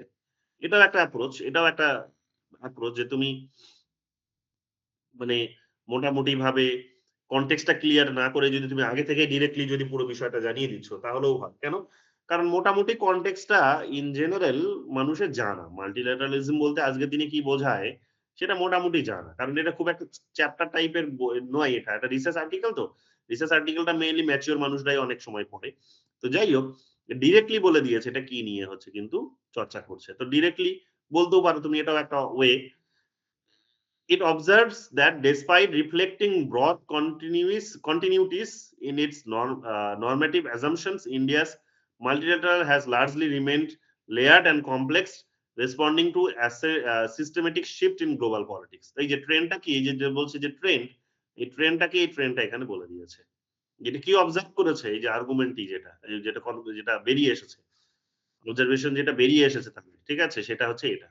যে কি পেয়েছে তার কনক্লুশন এ কি পেয়েছে সেটা এখানে বলে দিয়েছে। India's engagement have been particularly tested by the compulsions of the bilateral international order, which remains structurally and operationally biased to the unipolar dominance of the United States. This article investigates এই যে investigates কি নিয়ে গবেষণা করে, উদ্দেশ্য কি, এগুলো বারবার হয়তো সেখানে বলার চেষ্টা করেছে। নরমেটিভ লিনিং অর্থাৎ নরমাটিভ আদর্শবাদের দিকে একটা ঝুঁকে আছে। স্ট্র্যাটেজিক প্রায়োরিটিস অর্থাৎ আবার আদর্শবাদের দিকে ঝুঁকে থাকলেও স্ট্র্যাটেজিকে কিন্তু প্রায়োরিটি দিয়েছে সেটাও বলছেন, অর্থাৎ তাদের কনক্লুশন এগুলোও বেরিয়েছে যে এগুলোও তারা ইনভেস্টিগেট করে পেয়েছে, যে এগুলো বেরিয়ে এসেছে।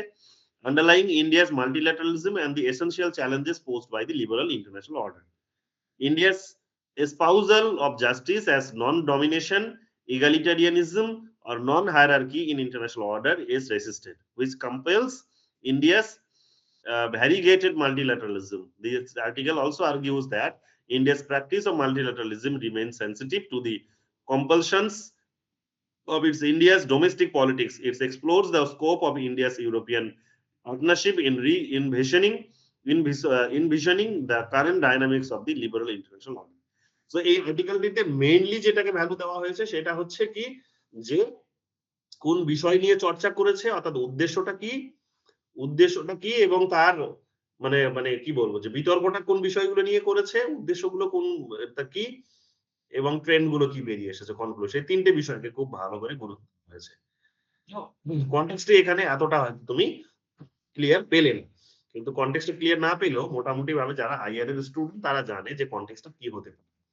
তো কনটেক্সট নিয়ে তোমার ধোঁয়াশা থাকতে পারে, কিন্তু মোটামুটি ভাবে একটা আর্টিকেলের মধ্যে তাহলে মূল যেটা বুঝতে পারছো যে প্রত্যেকটা আর্টিকেলের মধ্যেই থাকছে অ্যাবস্ট্রাক্ট এর মধ্যে, সেটা হচ্ছে অবজেক্টিভস, আর সেটা হচ্ছে যে কি ফাইন্ডিংস তোমার কি বেরিয়ে আসে, আর কনক্লুশনে তুমি কি বেরিয়ে এসেছো।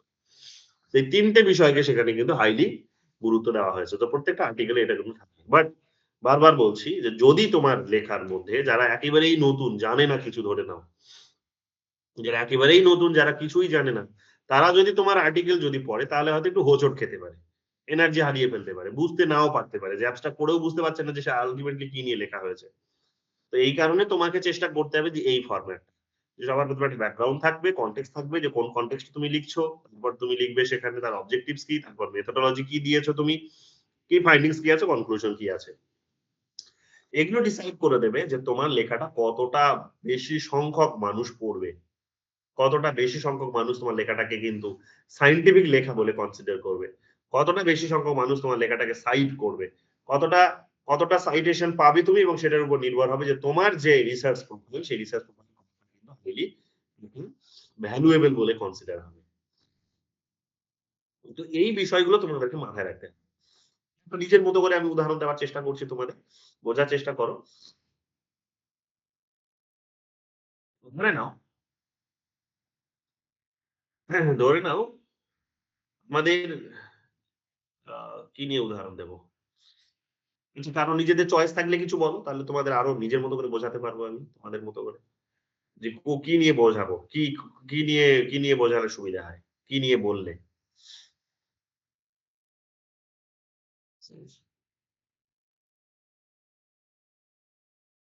বলো, কারো কোনো choice? Changing global order and India's position. Changing global order and India's position. বুঝলে? তাহলে মোটামুটি এইটাই, এই যেটা স্যার লিখেছেন ওইটাই একটা। তো changing global order in India's position. তাহলে এখন changing global order and Indian position. তাহলে তুমি এখানে কি দেখাতে চাইবে? তাহলে এখানে তুমি সবার আগে দেখাতে চাইবে, সবার আগে তোমাকে কনটেক্সটটা দেখাতে হবে। যে changing global order and India's position. তাহলে গ্লোবাল অর্ডারটা কি তোমাকে ক্লিয়ার করতে হবে। অর্থাৎ প্রেজেন্ট অর্ডারটা কেমন?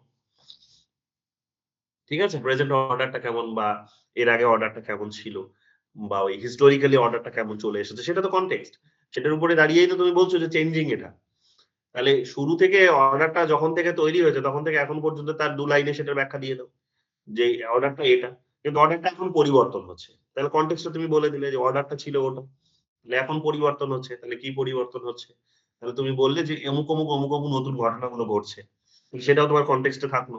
যে ইন্ডিয়া অমুক গ্রুপের সাথে যাচ্ছে, তমুক গ্রুপের সাথে যাচ্ছে, তমুক গ্রুপের সাথে যাচ্ছে, সেগুলো হচ্ছে। তাহলে এটা তোমার কনটেক্সট এর মধ্যে থাকলো। দেখাতে তুমি কি চাইছো এবার? অবজেক্টিভ তোমার। দেখাতে আমি এটা চাইছি যে ইন্ডিয়ার নতুন ট্রেন্ড গুলো কি বেরিয়ে এসেছে। তাহলে ইন্ডিয়ার নতুন ট্রেন্ড গুলো কি বেরিয়ে এসেছে?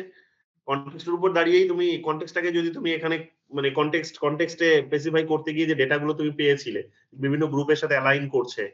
তাহলে তুমি সেখানেই পেয়ে গেলে কি যে ইন্ডিয়া একটা মোটামুটি ভাবে স্ট্র্যাটেজি একটা। যে বিভিন্ন গ্রুপের সাথে যেতে হবে। গ্রুপের সাথে গেলে হবে। স্ট্র্যাটেজি নিয়ে চলছে। তাহলে ইন্ডিয়ান স্ট্র্যাটেজি, তাহলে উদ্দেশ্যটা কি? উদ্দেশ্যটা হচ্ছে যে এই চেঞ্জিং একটা ওয়ার্ল্ড অর্ডারে ইন্ডিয়া কোন ধরনের কেমন কোন মানে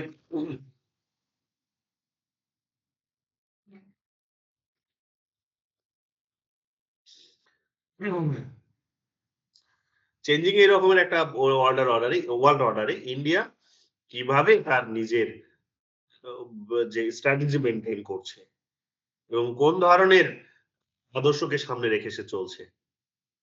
উদারবাদী আদর্শ নাকি বাস্তববাদী আদর্শ এবং সেই আদর্শে তার স্ট্র্যাটেজি কি? এটা তার মানে তোমার অনুসন্ধান করাটা তোমার তার উদ্দেশ্য হতে পারে। যে এটা তোমার উদ্দেশ্য। ঠিক আছে? এটা তোমার উদ্দেশ্য। এরপরে তাহলে এখানে কি আছে এই উদ্দেশ্যের পরে এখানে? শেয়ার করি এটা। ধরে বুঝতে সুবিধা হবে। এটা উদ্দেশ্য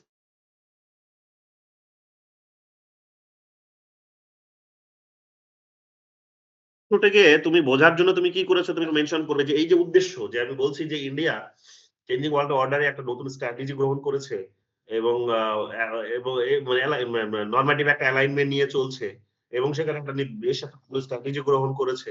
তা আমার উদ্দেশ্য হচ্ছে এই স্ট্র্যাটেজিটা ঠিক কি সেটাকেই দর্শানো এবং কিভাবে করছে, কোন অর্গানাইজেশন গুলোর সাথে সে যাচ্ছে, কোন শর্তে সে যাচ্ছে সেটাই দেখানোটা আমার হচ্ছে উদ্দেশ্য আমার গবেষণার। এটা যদি উদ্দেশ্য হয় তাহলে এই উদ্দেশ্যটিকে আমি একেবারে সায়েন্টিফিক্যালি প্রুভ করার চেষ্টা করছি। কিভাবে সায়েন্টিফিক্যালি না একটা প্রপার সায়েন্টিফিক রিসার্চ মেথড কে অবলম্বন করে। তাহলে সেই মেথডের মধ্যে কোন বিষয়গুলোকে আমি ভ্যালু দিয়েছি? না আমি ভ্যালু দিয়েছি হচ্ছে ধরে নাও যে কনটেন্ট অ্যানালিসিস মেথড হতে পারে। যে লাস্ট ১০ বছরে ইন্ডিয়া যে সমস্ত ডিসিশন গুলো নিয়েছে, সেই সমস্ত ডিসিশন গুলো বিভিন্ন খবরের কাগজে, পত্র-পত্রিকায় বেরিয়েছে, গবেষণামূলক জার্নালে বেরিয়েছে, বিভিন্ন ম্যাগাজিনে বেরিয়েছে। আমি সেই সমস্ত লেখাপত্রগুলোর একটা ধারাবাহিক একটা কি করেছি? এনালিসিস করেছি। এনালিসিস এর মধ্যে আমি আরো অনেক পার্ট থাকতে পারে। আমি গভীরে যাচ্ছি না। তো সেই এনালিসিস করেছি। এনালিসিস করে আমি বোঝার চেষ্টা করেছি যে ইন্ডিয়ার এই যে চেঞ্জিং যে প্যাটার্ন রিলেশনশিপ এর বা ডেভেলপমেন্ট এর সেখানে কি নতুনত্ব বেরিয়ে এসেছে। অর্থাৎ এই যে নতুনত্বটা বেরিয়ে এসেছে যে একটা নতুন স্ট্র্যাটেজি গ্রহণ করেছে এবং নরমেটিভ অ্যাপ্রোচ এর মধ্যে একটা নতুন স্ট্র্যাটেজি সে অ্যাডপ্ট করেছে। লিবারাল ওয়ার্লড অর্ডার এর সাথেও যেমন চলছে, তেমনি আবার স্ট্র্যাটেজিও মেইনটেইন করে সবার সাথেও কিন্তু চলার চেষ্টা করছে। সো আমার উদ্দেশ্য তো সেইটাকেই প্রুফ করা। ওটাই আমার উদ্দেশ্য। ওটাই দেখানো যে কিভাবে করছে, কোন শর্তে করছে। তো সেটা দেখে গিয়ে আমি তাহলে এই মেথোডোলজি কে গ্রহণ করেছি এবং সেই মেথোডোলজিতে আমি যে বিষয়গুলো পেয়েছি এই মেথোডোলজিতে আমি বেসিক্যালি যে মানে এটাকে আমি সায়েন্টিফিক্যালি স্টাডি করার চেষ্টা করেছি এবং দেখেছি যে এটাই আল্টিমেটলি বেরিয়ে এসেছে যে একটা নতুন স্ট্র্যাটেজি গ্রহণ করেছে, অমুক শর্তগুলো বেরিয়ে এসেছে। তাহলে একটা ধারাবাহিক পদ্ধতির মধ্যে দিয়ে করেছি। এমন নয় ছড়িয়ে ছিটিয়ে করেছি। যা খুশি তাই। পরেরটা আগে, আগেরটা পরে। হ্যাঁ? এরকম নয়।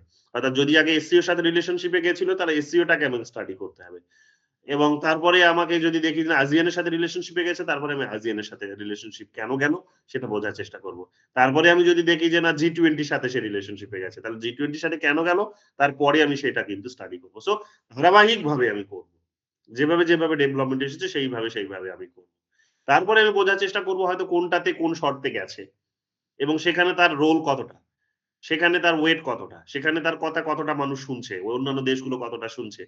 ইন্ডিয়া কতটা প্রভাব বিস্তার করতে পেরেছে?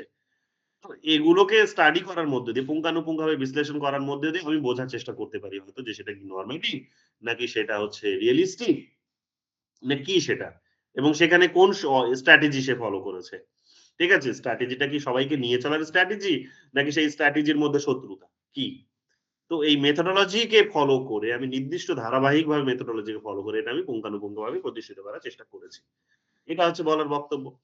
তাহলে আমি এখানে সেখানে কি পেয়েছি এবার ফাইন্ডিংস এ কি পেলাম? তাহলে ফাইন্ডিংস এ আমাকে এটা বলতে হবে যে ফাইন্ডিংস আমি যেটা পেয়েছি সেটা হচ্ছে যে ইন্ডিয়া অমুক গ্রুপ গুলোর সাথে অমুক বিষয় নিয়ে আলোচনা করে, তমুক গ্রুপ গুলোর সাথে তমুক বিষয় নিয়ে আলোচনা করে এবং আগে পরের ব্যাপারগুলো এখানে খুব গুরুত্বপূর্ণ যে কার সাথে কি নিয়ে চর্চা করছে, কার সাথে আগে গেল, কার সাথে পরে গেল।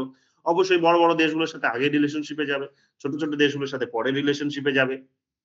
তাহলে সেইটাও কিন্তু আমার উদ্দেশ্যের মধ্যে দিয়ে মানে তার এই যে ইন্ডিয়ার যে অ্যাক্টিভিটি যে বড়গুলোর সাথে আগে সম্পর্ক তৈরি করো, ছোটগুলোর সাথে পরে, এটাই বলে দিচ্ছে যে তার লিবারালিজম এর দিকে ঝোঁকটা বেশি।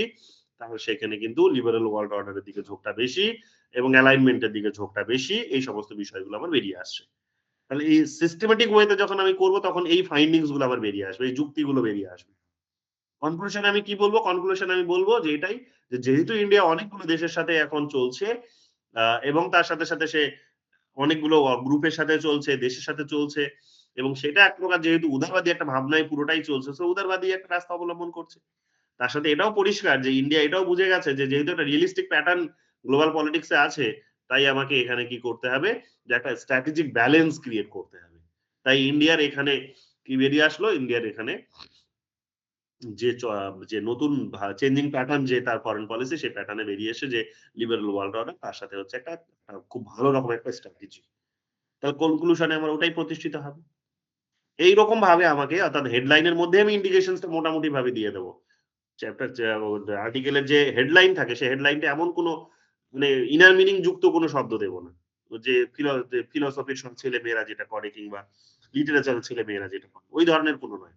স্ট্রেইট ফরওয়ার্ড, যেটা তোমার যেটা তোমার উদ্দেশ্য এবং যেটা তোমার কনক্লুশন বেরিয়ে আসবে, সেইটাকেই তুমি সেখানে কিন্তু আর্টিকেলের হচ্ছে মানে মানে আর্টিকেলের হচ্ছে টাইটেল করবে। করার মধ্য দিয়েই কিন্তু তুমি বুঝিয়ে দেবে যে তোমার অ্যাবস্ট্রাক্টটাও কি নিয়ে চর্চা করতে হবে। তো এরকম ভাবে প্রত্যেকটা জায়গাতে তোমার ক্লারিটি থাকতে হবে। সহজ সরল হতে হবে। আর্টিকেলের মানে অ্যাবস্ট্রাক্ট এর আর্টিকেলের মধ্যে বা লেখার আর্টিকেলের মধ্যে, তার সাথে, সাথে তোমার হচ্ছে কিন্তু অ্যাবস্ট্রাক্ট এর মধ্যে, এগুলো কিন্তু এরকম তোমার ক্লারিটি তোমার থাকতে হবে। বুঝে গেছে? বোঝাতে পেরেছি? ক্লিয়ার হয়েছে? এটা। তো এগুলো মাথায় খুবই গুরুত্বপূর্ণ কতগুলো বিষয়। এগুলো হয়তো তোমরা এতটা ধ্যান দাও না। কিন্তু যখনই তোমরা স্কোপাস ইন্ডেক্সড জার্নালে যখনই তোমরা লিখবে, বড় কোনো জার্নালে যখন লিখবে, তখন মেইন জিনিসটা ওরা ওটাই দেখতে চাইবে। তুমি আর্গুমেন্ট টা কি নিয়ে করেছো সেইটা বলো। কনটেক্সট টা তুমি হয়তো স্পেসিফাই করলেও না, তাও ঠিক আছে। কিন্তু তোমার আর্গুমেন্ট টা কি? এবং তুমি বের করছো কি সেখান থেকে? নতুনত্ব কি আছে? ওইটা ওখানে বলো আগে। অ্যাবস্ট্রাক্ট এর মধ্যে আগে সেটা বলো। এই মিনিমাম ২ টো জিনিস তো চাই না। হুম? কেন মিনিমাম ২ টো জিনিস? কারণ অত পড়ার সময় নেই। পুরো লেখাটা পড়েই যদি আমি বুঝবো, তাহলে আমি তো সারাটা বছর আমার কম পড়ে যাবে। একটা আর্টিকেল ভালোভাবে আমি যে উদ্দেশ্যে আর্টিকেল গুলো পড়তে চাইছি, সেই উদ্দেশ্যে আর্টিকেল পড়ার জন্য। এবং আমি এত সময় নেই আমার কাছে। এই কারণে অ্যাবস্ট্রাক্ট লেখা হয়। যে পুরো লেখাটা পড়ার আগে মানুষ ৩ দিন ধরে, ২ দিন ধরে, ১ দিন ধরে, ৫ ঘন্টা ধরে, ৬ ঘন্টা ধরে, ১০ মিনিট আগে সুন্দর করে, ৫ মিনিটে সুন্দর করে আগে অ্যাবস্ট্রাক্ট টা পড়ে নেবে। অ্যাবস্ট্রাক্ট টা পড়ে নিয়ে ও বোঝার চেষ্টা করবে যে ভেতরের বিষয়বস্তু কি আছে। হুম? কোন বিষয়গুলো নিয়ে সে আলোচনা করেছে, কোন বিষয়গুলো নিয়ে অবজেক্টিভস টেনে, কোন বিষয়গুলোকে সে উদ্দেশ্য হিসেবে নিয়ে এসেছে যে ওগুলো নিয়ে চর্চা করবে বা বিতর্কটিকে দাঁড় করানোর চেষ্টা করবে, এবং কনক্লুশন কি বেরিয়েছে। হুম? মানে এই ৫ টা মেথড যদি তোমার, যে ৫ টা সিকোয়েন্স আমি বললাম, এগুলো যদি তোমরা ফলো করতে পারো, ৬ টা স্টেপ, এই ৬ টা বিষয় যদি তোমাদের লেখার মধ্যে থাকে, তাহলে তোমাদের ধরে নাও যে লেখা অনেক বেশি মানুষ তোমাদের কিন্তু সেটা রিড করতে চাইবে। অনেক বেশি মানুষ রিড করতে চাইবে। কেন? কারণ সে পুরো ক্লারিটি পেয়ে যাচ্ছে। কোন সংশয় থাকছে না। মেথোডোলজি যদি না থাকে, তাহলে তোমার কি মনে হবে যে এটা কোন মানে ম্যাচিউর কোন টিচার লিখেছে? হয়তো মেথোডোলজি নেই। কিন্তু তারপরেও কোয়েশ্চেন মার্কটা থেকে যাবে। আচ্ছা, এটা মেথোডোলজি তো নেই। তো দেখি তো এটা কে লিখেছে? তখন তোমার ডেজিগনেশন। তো তখন যদি দেখে যে ডেজিগনেশন একটা বাচ্চা ছেলে-মেয়ে, সবে পিএইচডি করছে কিংবা সবে হয়তো মাস্টার্স করছে, তখন কিন্তু সেটা ইন্টারেস্ট শো করবে না সে। কিন্তু যদি মেথোডোলজি নাও থাকে এবং যদি দেখে যে ম্যাচিউর কোন একজন টিচার, সিনিয়র টিচার, তাহলে হয়তো পড়ার বা নামকরা একজন ইউনিভার্সিটির টিচার, বা হয়তো চেনা পরিচিত, আমি জানি যে ভালো লেখে। তাহলে হয়তো পড়ার ইন্টারেস্টটা দেখাবে। কিন্তু যদি না থাকে, পড়ার ইন্টারেস্টটা থাকবে না। তো এই কারণে তোমার সবার হচ্ছে যে এই কারণে তুমি তোমার ডেজিগনেশন ডেজিগনেশন যদি তোমার দুর্বল হয়, তাহলে তোমাকে সবসময় মেইনটেইন করতে হবে যে একটা ইনস্টান্ট যেন তুমি ভালোভাবে লেখো। যে কাজেই যে কেউ যেন পড়ার ইন্টারেস্ট থাকে। তো একজন সিনিয়র মানুষও যেন তোমার লেখাটা পড়ে বলে যে না, খুব ভালো লিখেছে। তো খুব ভালো লেখার ক্রাইটেরিয়াটা হচ্ছে এই ৬ টা জিনিস তোমার লেখার মধ্যে থাকবে। এই ৬ টা জিনিস যদি তোমরা মেইনটেইন করতে পারো, তাহলে দেখবে খুব সুন্দর হবে। এই ৬ টা জিনিসকে কিন্তু নিয়ে সাজানোটা কিন্তু খুব ডিফিকাল্ট। এই ৬ টা জিনিসকে নিয়ে আসাটা কিন্তু খুব ডিফিকাল্ট। মানে যদি তোমার ক্লারিটি না থাকে, পুরো আর্টিকেল যদি তুমি আগে শেষ না করেছো, তাহলে তোমার এটা নিয়ে আসাটা কিন্তু ডিফিকাল্ট হয়ে যাবে। এই কারণে সবার আগে তোমাকে নিজে পুরো আর্টিকেলটা আগে লিখে ফেলতে হবে। যদি আর্টিকেলটা না লিখতে পারো, মানে পুরো মানে এই পুরো মানে মানে কি বলবো যে এই বিষয়গুলো যদি তোমরা মাথায় না, ৬ টা বিষয় তোমরা হয়তো ধ্যান দাওনি, যা খুশি তাই লিখে গেছো। সো পাত্তা দেবে না। রিজেক্ট করে দেবে। আর নইলে ডেজিগনেশন পড়তে দৌড়াবে। এবং তারপরেও সে ভাববে যে আমি তো হয়তো ডেজিগনেশন পড়লাম। কিন্তু একজন অপরিচিত মানুষ। সে হয়তো জানেই না যে এটা শিবাশী চ্যাটার্জি কে। তো সে পড়বে কেন? সে পড়বে কেন? আমি জানি হয়তো তুমি ভালো লেখো। কিন্তু এমন একজন নতুন ছেলে মেয়ে সে জানেই না, তোমাকে চেনেই না। তো সে পড়বে কেন? কারণ তোমার অ্যাবস্ট্রাক্ট এর মধ্যে যে সেই ক্লারিটি নেই। সে যে পুরো আর্টিকেলটা যেমন ২ দিন ধরে যে পড়বো বা ১ দিন ধরে পড়বো, ৫ ঘন্টা সময় নষ্ট করব। আদৌ আমি সায়েন্টিফিক জিনিস পাবো তো? তো যদি না পাই সেই সংকেত তাহলে পড়বে কেন? সময় দেবে কেন? এই কারণে তোমাদের যেটা করতে হবে সেটা হচ্ছে সবার আগে এই ৫ টা জিনিস ভেঙে টুকরো করে লিখতে হবে। সবসময় পুরো আর্টিকেল লেখার পরেই লিখবে। লেখা কিন্তু মানে মানে চলছে বা লেখা তোমার হয়নি, আর তুমি অ্যাবস্ট্রাক্ট লিখে ফেললে, তাহলে তোমাকে অ্যাবস্ট্রাক্ট চেঞ্জ করতে হবে আবার। এবং এটা তোমার আল্টিমেটলি কিন্তু কনফিডেন্স এ কিন্তু আবার একটা আঘাত। কনফিডেন্স টা ব্রেক করতে পারে তোমার। যেহেতু তোমাকে বারবার বদলাতে হচ্ছে। সো এতটা এনার্জি তুমি পাবে না পরের বার লেখার জন্য। ভাববে যে বারবার আমাকে তো বদলাতে এত সময় লাগে, টাইম লাগবেই। তুমি কাউকে কমিট করতে পারবে না। এই কারণে লেখাটা পুরো লিখে নাও। তারপর সাজিয়ে গুছিয়ে অ্যাবস্ট্রাক্ট টা লেখো। লিখে তারপরে সেটাকে তৈরি করে রাখো। তারপরে পাঠাও। তার আগে পাঠিও না। এটা হচ্ছে মিটার যদি ভালো কিছু চাও। ঠিক আছে? তাড়াহুড়ো যদি না করো। নিজের ঢঙে যদি করতে চাও, নিজের মতো করে যদি একদম ভালো গবেষণা করতে চাও, তাহলে লোকের টাইমলাইন কে ধরার থেকে বেটার হচ্ছে নিজের টাইমলাইন। যেমনি তুমি লোকের টাইমলাইন এ চলবে যে অমুক জন একটা ডেডলাইন দিয়ে দিয়েছে, আমি উনার টাইমলাইন এ চলছি। চলতে পারলে খুব ভালো। যদি না চলতে পারো তাহলে কিন্তু তোমার নিজস্ব যে স্টাইল সেটা নষ্ট হয়ে যাবে। তোমার নিজস্ব জায়গাটা নষ্ট হয়ে যাবে। তোমাকে খালি ছুটতে হবে। তোমার নিজের ইউনিক এরিয়াটা তৈরি হবে। নিজস্বতাটা তৈরি হবে।